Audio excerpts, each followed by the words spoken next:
আসসালামু আলাইকুম। আমি একটু ভালোবাসি তোকে পর্ব ১৩, লেখনীতে সালমা চৌধুরী, ভয়েসে আমি মাম্পি চৌধুরী। মেঘ কিছুক্ষণ দাঁড়িয়ে মনে মনে আবির ভাইকে খুব করে বকল। তারপর মন শান্ত করে সিঁড়ি দিয়ে নেমে চলে গেল মিমের রুমে। মিম এখনও নিচেই আছে। ২ থেকে ৩ দিনের মধ্যে ওপরের রুমে চলে আসবে। মেঘ মিমের রুমের দরজায় দাঁড়াতেই মিম চোখ তুলে তাকালো। মেঘকে দেখে উত্তেজনায় চোখ বড় বড় করে তাকালো, সহসা উঠে এলো কাছে। মিম, আপু, মাশাল্লাহ, তোমাকে অনেক সুন্দর লাগছে। মুক্তার মালাতে তোমার মুখটা চকচক করছে। মেঘ দাঁত বের করে হাসল। মিম তৎক্ষণাৎ ড্রেসিং টেবিলের ড্রয়ার থেকে শপিং ব্যাগ বের করে মেঘের হাতে দিল। মেঘ জিনিসগুলো বের না করেই দেখার চেষ্টা করলো। মিমের জন্য আনা জিনিস মেঘের 3/1 হবে। মেঘ স্বাভাবিক কণ্ঠে বলল, সবগুলো সুন্দর হয়েছে, তুই এক সেট পর, তারপরে আমরা ছবি তুলব, নে। মিমও হাসি মুখে রাজি হয়ে গেল। মিম হালকা সাজুগুজু করে নিল। তারপর 2 বোন সোফায় বসে ছবি তোলায় ব্যস্ত হলো। ওদের হাসির শব্দ শুনে আদিও রুম থেকে ছুটে এসেছে। আদিকে সহ 3 ভাই বোন বেশ কিছু ছবি তুলল। তারপর ছবি দেখে খুনসুটি করতে লাগলো, কাকে কোন ছবিতে কেমন লাগছে এসব নিয়ে। আবির সিঁড়ি দিয়ে ব্যস্ত পায়ে নামছে। মেঘের চোখে পড়তেই আকস্মাৎ হাসি থেমে গেল মেঘের। মাথা নিচু করে বিড়বিড় করে বলল, তোরা রুমে গিয়ে পড়তে বস, আমিও রুমে চলে যাই। আবির দ্রুত পায়ে হেঁটে ডাইনিং টেবিলের কাছে এসে মাকে জিজ্ঞেস করলো, আম্মু, রান্না হয়েছে? মালিহা খান, হ্যাঁ, রান্না শেষের দিকে। খেতে দিব তোকে? আবির, হ্যাঁ। ওইদিকে মেঘ চুপি চুপি সিঁড়ি দিয়ে উঠতে থাকে। বিকেলেই আবির ভাই পড়া নিয়ে কথা শোনাইছে। এখনও আড্ডা দিচ্ছে দেখলে নিশ্চিত মায়ের দিবে। এই ভয়ে রুমে যেতে নাই মেঘ। 4 থেকে 5টা সিঁড়ি উঠল কিনা আকস্মাৎ আবির ডেকে উঠল, মেঘ, এদিকে আয়। আবির ভাইয়ের কথায় থমকে দাঁড়ায় মেঘ। মনে মনে আল্লাহ আল্লাহ করে ধীরগতিতে নিচে নেমে ডাইনিং টেবিলের কাছে আসলো। আবির পকেটে হাত দিয়ে টেবিলে হালকা ধাক্কা দিয়ে দাঁড়িয়ে আছে। দাঁড়ানোর স্টাইল দেখে মেঘ পুরাই ফিদা। অষ্টাদশীর মনের ভেতর ধুপধুপ শুরু হয়েছে। মাথা নিচু করে দাঁড়ালো মেঘ। আবির গম্ভীর কণ্ঠে বলল, খেতে বস। মেঘ ভয়ে ভয়ে তাকিয়ে নরম স্বরে বলল, খিদে নেই, পরে খাবো। এতটুকু বলতেই চোখ পড়ল আবির ভাইয়ের চোখের দিকে। চোখ রাঙিয়ে তাকিয়ে আছে। মেঘের হাত পা কাঁপতে শুরু করেছে। আর কিছু বলার সাহস করল না। চুপচাপ চেয়ার টেনে বসে পড়ল। আবিরও এবার টেবিল ঘুরে নিজের চেয়ার টেনে বসল। মেঘ মাথা নিচু করে চুপচাপ বসে আছে। আবির একবার মেঘের দিকে তাকাচ্ছে, আবার ঘাড় ঘুরিয়ে রান্নাঘরে দেখছে। মালিহা খান আর হালিমা খান টেবিলে খাবার রাখতে ব্যস্ত হলো। আবির একটা প্লেটে ভাত দিয়ে এগিয়ে দিল মেঘের দিকে। ছোট করে বলল, নে খা। মেঘ কোমল হাতে প্লেট ধরতে হাত বাড়ায়, কিন্তু হাত পায়ের সাথে শরীরের কাঁপাকাঁপি তীব্রতায় প্লেট পড়ে যেতে নেয়। আবির ছেড়ে দিতে নিয়েও মেঘের এ অবস্থায় আবার প্লেট ধরতে ব্যস্ত হলো। রাগান্বিত কণ্ঠে বলল, তোর শরীরে এতটুকু শক্তি, বুঝো এখন। হাত বাড়িয়ে মেঘের সামনে প্লেট রেখে নিজে খাওয়াতে মনোযোগ দিল। আবির ভাইয়ের কথায় মেঘ মাথা নিচু করে ছোট করে ভেঙচি কাটল আর বিড়বিড় করে বলল, আপনি সামনে আসলেই তো আমার সব শক্তি বিলীন হয়ে যায়, আমি কি করব? আবির তীক্ষ্ণ দৃষ্টিতে তাকালো মেঘের দিকে। কণ্ঠ দ্বিগুণ ভারী করে বলল, তুই কি ভাত খাবি নাকি থাপ্পড় খাবি? মেঘ আবির ভাইয়ের কথায় আঁতকে ওঠে। আস্তে আস্তে খাওয়া শুরু করে।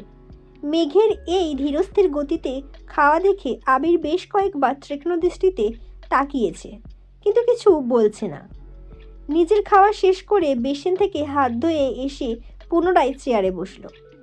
মেঘ তখনও আস্তে আস্তে খাচ্ছিল, কিন্তু আবির ভাইয়ের আসার বসা দেখে বুকটা কেঁপে ওঠে।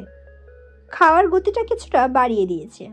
আবির বিস্ময়কর চোখে তাকিয়ে আছে অষ্টাদশীর দিকে। গলায় মুক্তার মালাতে জলজল করে মুখটা। খুব মনোযোগ দিয়ে দেখছে মেঘের খাওয়া। মেঘ এক প্রকার নাকে মুখে খাবার শেষ করছে, কিন্তু কিন্তু শেষ হওয়ার আগেই আবির ভাই আবারও প্লেটে খাবার দিল। মেঘ থাপ্পড়ের ভয়ে বলতে চেয়েও কিছু বলতে পারছে না, বাধ্য মেয়ের মতো চুপ করে খাচ্ছে। এদিকে আবির মেঘের দিকে তাকিয়ে মুচকি মুচকি হাসছে। হালিমা খান আর মালিহা খান রান্নাঘরে কাজ করছিলেন, কিন্তু আবিরের এমন কর্মকাণ্ডে তারাও যেন খুশি হয়েছেন। মেঘ বাড়ির কারো কথা শুনে না, বড় আব্বুর সামনে একটু সম্মানতে লক্ষ্মী মেয়ের মতো থাকে। তাছাড়া বাবা মা কাকামুনি কাকিয়া কারো কথাই শুনে না। তানভীর এত বছর ধমকে একটু একটু খাওয়াতো, কিন্তু সারাদিন মুখ ভোতা করে রাখতো। তানভীর সারাদিন শেষ রাতের বেলা বোনের জন্য এটা সেটা কিনে এনে বোনের রাগ ভাঙাতো। এত বছর পর আবির যেন দ্বিতীয় ব্যক্তি, যে মেঘকে শাসন করে, জোর করে খাওয়ায়, আর মেঘও যেন বাধ্য মেয়ের মতো সবকিছু মেনে নেয়। তানভীর ভাইয়ের সামনে তেজ দেখালেও আবির ভাইয়ের সামনে মেঘ একেবারে নিশ্চল হয়ে যায়। মেঘের দুর্দশা দেখে মালিহা খান রান্নাঘর থেকেই বলছেন, মেয়েটাকে ছেড়ে দে বাবা, আর খেতে পারছে না তো। আবির গম্ভীর কণ্ঠে বলল, ও যদি ঠিকমতো খেত তাহলে আমার এভাবে বসে থেকে ওকে খাওয়াতে হতো না। কেউ আর কোনো কথা বলল না। মেঘ চুপচাপ খাওয়া শেষ করলো। মেঘের খাওয়া শেষ হওয়া মাত্রই আবির উঠে বের হয়ে গেল বাড়ি থেকে। মেঘ নিষ্পলক তাকিয়ে রইল কিছুক্ষণ দরজার দিকে, তারপর উঠে নিজের রুমে চলে গেল। একটু রেস্ট নিয়ে পড়তে বসলো। রাত 12টার উপরে বাজে। মেঘ পড়তেছে, কিন্তু আবির ভাই এখনো আসছে না। চিন্তা লাগছে মেঘের, বারবার উঠে বারান্দায় যাচ্ছে মেঘ। তানভীর ইদানিং খাওয়া দাওয়া বাদ দিয়ে কাজ করছে। মনোনয়নের ফলাফল ঘোষণা করবে আগামীকাল। কারো চোখে ঘুম নেই। দল থেকে মনোনয়ন পেয়ে গেলে আলহামদুলিল্লাহ, তারপর প্রচারণা চালাতে হবে। তারা কোনোভাবেই আজ রাতে তানভীরকে ছাড়ছিল না। গোপন মিটিং চলছে এমপির বাড়িতে। রাজনৈতিক মিটিং মিছিল থেকে ভাইকে আনতে বাধ্য হয়ে আবিরকেই যেতে হলো। এমপির বাড়ির হলরুমে মিটিং চলছিল। আবির এমপির বাড়ির সামনে বাইক থামিয়ে হলরুমের দিকে যেতে নিলেই পথ আটকে দাঁড়ায় এমপির মেয়ে।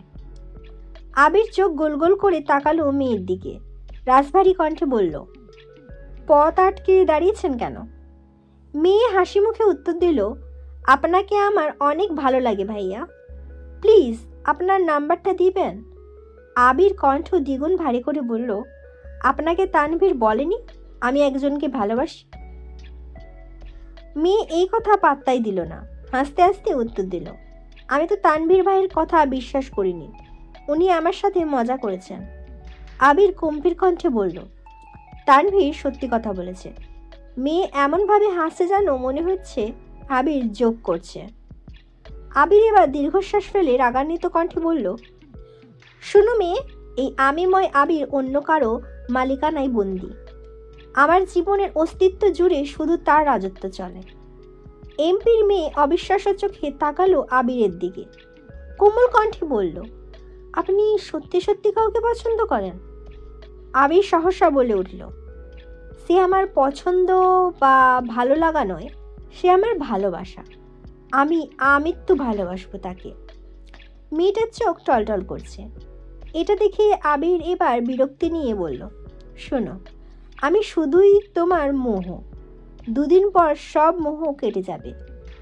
আর যে সত্যি সত্যি তোমার জন্য আসবে সে তোমাকে কখনো অজুহাত দিবে না। তার কাছে তোমার প্রায়োরিটি থাকবে সবার প্রথমে, যেমন আমার কাছে সর্বোচ্চ প্রায়োরিটি আমার প্রেয়সীর। আশা করি তুমি আমার কথাগুলো বুঝতে পেরেছ। তাই ভবিষ্যতে এমন কোনো কাজ করবা না বা এমন কোনো কথা বলবা না যে কারণে তোমার এই পাগলামিগুলো নিয়ে আমার সিরিয়াস হতে হয়। ভালো থেকো। গম্ভীর কণ্ঠে কথাগুলো বলেই হলরুমের দিকে পা বাড়ায় আবির। পেছন থেকে এমপির মেয়ে ডেকে বলল, সরি ভাইয়া, আর কখনো এমন হবে না, প্লিজ আব্বুকে কিছু বলবেন না প্লিজ। আবির মুচকি হাসল। মেয়েটা যে তার কথা বুঝতে পেরেছে এতেই ভালো লাগলো আবিরের। হলরুমে ঢুকেই সালাম দিল এমপিকে। আবিরকে দেখে হ্যান্ডশেক করলেন এমপি। হাসি মুখে জিজ্ঞেস করলেন, কেমন আছো আবির? আবির স্বাভাবিক কণ্ঠে বলল, জি আলহামদুলিল্লাহ ভালো। আপনি কেমন আছেন? এমপি এবার চিন্তিত স্বরে বললেন, আলহামদুলিল্লাহ ভালো, তবে নির্বাচন নিয়ে একটু ঝামেলায় আছি। তা তোমার কোনো দরকার ছিল? আবির ঠান্ডা কণ্ঠে বলল, আসলে তানভীরকে নিতে এসেছিলাম। এত রাতে কিভাবে যাবে এজন্য। এমপি আবারও হাসি মুখে বললেন, মিটিং শেষ, খাওয়া দাওয়া করে চলে যেও। আবির বলল, আমরা খাবো না, অনেক রাত হয়ে গেছে, অন্য কোনো সময় খাবো। এমপিও আর জোর করলেন না। আবির তানভীরকে নিয়ে বের হলো বাড়ি থেকে। বাইকে আবিরের পেছনে চুপচাপ বসে আছে তানভীর। অনেকটা পথ যাওয়ার পর তানভীর ভয়ে ভয়ে বলল, ভাইয়া, এমপির মেয়ের সাথে দেখা হয়েছিল? আবির বলল, হ্যাঁ। তানভীর আস্তে আস্তে বলল, তাকে কি বুঝাতে পারছো? আবির গম্ভীর কণ্ঠে বলল, আমার বোঝানো তো বুঝিয়েছি, কিন্তু সে কতটা বুঝেছে এটাই এখন মূল বিষয়। তানভীর এবার অভিযোগের স্বরে বলল, আমি কি করব বলো ভাইয়া? কোনো দরকারি এমপির সাথে দেখা করা, গুরুত্বপূর্ণ মিটিং, সব কিছু এমপির বাড়িতে হয়। আমার দেখা যায় প্রতিদিন অন্ততপক্ষে 2 থেকে 1 বার এমপির বাড়িতে আসতেই হয়। আর এই মেয়ে যেন বসেই থাকে কখন আমি আসব, দেখলেই ছুটে আসে, তোমার কথা জিজ্ঞেস করে শুধু। আমি কতবার বলেছি তুমি একজনকে পছন্দ করো, বিয়ে ঠিক, মেয়ে কোনো পাত্তাই দেয় না। আমি এড়িয়ে গেলেও মেয়ে পথ আটকে দাঁড়ায়। এমপির চোখে এটা পড়লে তো আমাকে কালারিং বানাবে, ভাববে মেয়ের সাথে আমার কিছু চলে, তখন তো ঝামেলায় আমি ফাঁসবো। তাই তোমাকে বলছি। একদম এ কথাগুলো বলল তানভীর। আবির স্বাভাবিক কণ্ঠে বলল, সমস্যা নাই, মেয়ে আশা করি আর কিছু বলবে না তোকে, তুই তোর কাজে মনোযোগ দিস। এর মধ্যে বাসায় চলে আসছে দুজন। প্রায় রাত 1:30টায় আবির ভাই বাড়িতে ঢুকলো বাইক নিয়ে, পেছনে তানভীর ভাইয়া। আবির ভাইকে দেখে মেঘের চিন্তিত মলিন মুখটা তৎক্ষণাৎ জলজল করে উঠেছে। সেই 12টা থেকে অপেক্ষা করছে আবির ভাইয়ের জন্য। বারান্দায় দাঁড়িয়ে আকাশের তারাগুনে শেষ করে ফেলেছে মনে হয়, কিন্তু আবির ভাই আসছিল না। মেঘ দীর্ঘশ্বাস ফেলে প্রফুল্ল মেজাজে দেখতে লাগলো আবির ভাইকে। বাসায় ঢোকার আগ পর্যন্ত যতটা দেখা যাচ্ছিল, তারপর চুপচাপ শুয়ে ঘুমিয়ে পড়ল। সকালে আবির রুম থেকে বের হয়ে করিডোর থেকে নিচে তাকালো। ডাইনিং টেবিলে মেঘ নেই। এত রাত করে ঘুমানোর জন্য মেঘ সকালে ঘুম থেকে উঠতে পারেনি। আবির মেঘের দরজায় টোকা দিল। 2বার শব্দ হতেই ঘুমের মধ্যে টলতে টলতে এসে দরজা খুলে দিল মেঘ। হাত দিয়ে চোখ কচলাতে কচলাতে তাকালো। সহসা অক্ষিযুগল বিপুল হলো মেঘের। আবির বিমোহিত লোচনে চেয়ে আছে অষ্টাদশীর মুখের পানে। সদ্য ফুটে ওঠা পদ্ম ফুলের ন্যায় সুন্দর লাগছে মেঘকে। খুব করে চাইছে দৃষ্টিতে সরাতে, কিন্তু পারছে না। আবির ভাইকে দেখে মেঘের বুকের ভেতর সেই টিপ টিপ আওয়াজ স্পষ্ট বোঝা যাচ্ছে। মেঘ মুখ ফসকে ডেকে উঠল, আবির ভাই। তৎক্ষণাৎ ঘোর কাটল আবিরের। কিছুটা নড়ে চড়ে উঠল। আবির ঠান্ডা কণ্ঠে শুধালো, এত রাতে ব্যালকনিতে দাঁড়িয়েছিলি কেন? আবির ভাইয়ের প্রশ্ন শুনে আটকে ওঠে মেঘ।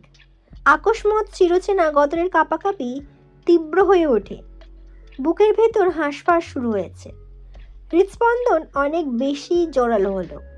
চিবুক নামিয়ে চাপা কণ্ঠে বলল, রাতে ঘুম ভেঙে গেছিল। আবির ভুরু কুঁচকে তাকালো, সহসা গম্ভীর কণ্ঠে বলে উঠল, ঘুম ভেঙেছিল নাকি ঘুমাতেই যাসনি? সত্যি করে বল। আবির ভাইয়ের সামনে দাঁড়িয়ে মিথ্যা কথা বলার সাহস অষ্টাদশীর এখনো হয়নি। ভয়ে ভয়ে বলল, ঘুম আসছিল না। আবির এবার ভ্রু নাচিয়ে শুধালো, কেন?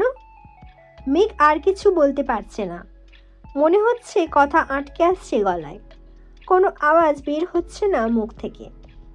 আবির শ্বাস ঝাড়ে ভারী স্বরে বলল, কি হলো? আবির ভাইয়ের ভারী কণ্ঠে চুপসে গেল মেঘ। বিড়বিড় করে বলল, আপনার জন্য। আবির তীক্ষ্ণ দৃষ্টিতে তাকায়। কয়েক মুহূর্ত নীরব থেকে কণ্ঠ দ্বিগুণ ভারী করে বলল, কেন মেতেছিস ধ্বংসের খেলায়? মেঘ, কখনো অনিশ্চিত ভবিষ্যতের পেছনে ছুটবি না। নিজের লক্ষ্য স্থির না করলে জীবনে কখনো সফল হতে পারবি না। এই ছিল আমি একটু ভালোবাসি তোকে পর্ব 13। পরবর্তী পর্ব নিয়ে খুব তাড়াতাড়ি আসবো। সুস্থ থাকবেন, ভালো থাকবেন, নিজের খেয়াল রাখবেন। আল্লাহ হাফিজ।